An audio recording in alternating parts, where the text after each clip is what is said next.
Thank you so much for taking time out of your busy schedule. I know the folks at home are really appreciating this. So let's get right into it. So Barry, tell us where you stand on today's modern swing, which is a little bit more, we talk about like the Ferris wheel, call it launch angle, or more the merry-go-round, which is more the Barry Bonds flatter swing.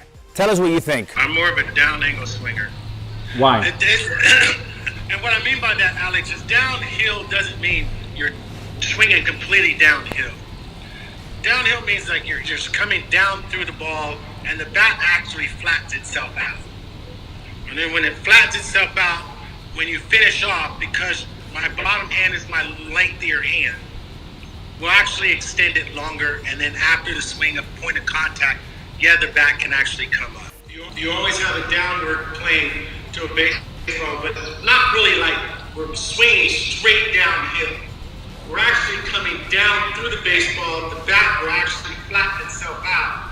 And then with my other lengthy hand, because one hand is longer than the other, that will also actually pull it into a projected angle. I never really told anyone too much about, but I always call it an X factor. It's an X. And hitting is like an X, and then I have a center line. So my center line is projecting right toward the pitcher.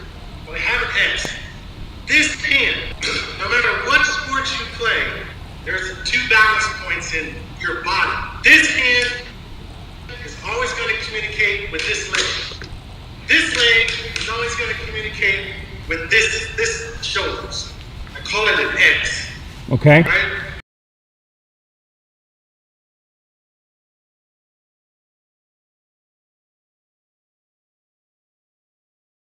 And Barry, the 2 things you always preached to me about was, one, was Alex, you have to have great balance at the plate. And number 2, you thought that I was getting a little bit too much dipping my back shoulder and my bat head was dropping.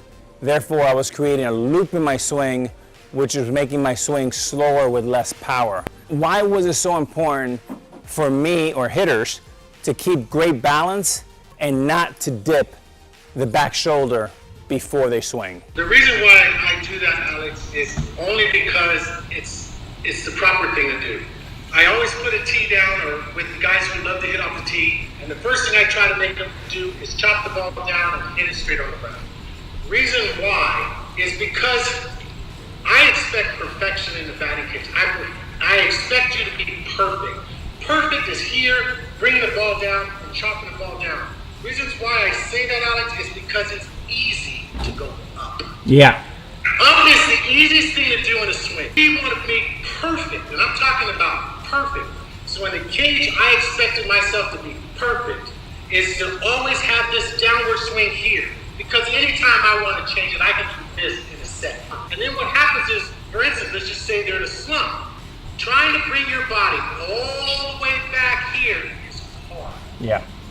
So the reason why I over-exaggerate and emphasize here on a consistent basis, and you can probably look at some film with me and my dad, and I think it's on there's a film with me and my dad when I came into the dugout, and you'll see my dad pointing his finger at me and going like this. Yeah.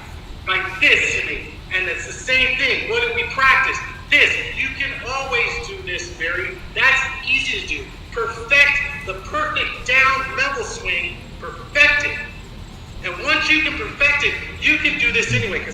One of the things that I thought was really compelling, he talked about the top hand being his guide hand.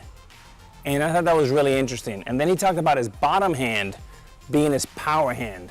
But he was very clear on this hand coming over the top like this. You see where this barrel's coming like this? He was very adamant, and he was really clear on these shoulders being really flat, and this bat head where the guide is coming this way and just coming flat through the strike zone. I thought that was really interesting because if you look at young hitters today, this hand, it drops and it gets into a slot and then they're coming this way. Barry and I, and you talk to Albert Pujols or Manny Ramirez and other great hitters from our generation. I'm not saying we're right, just different.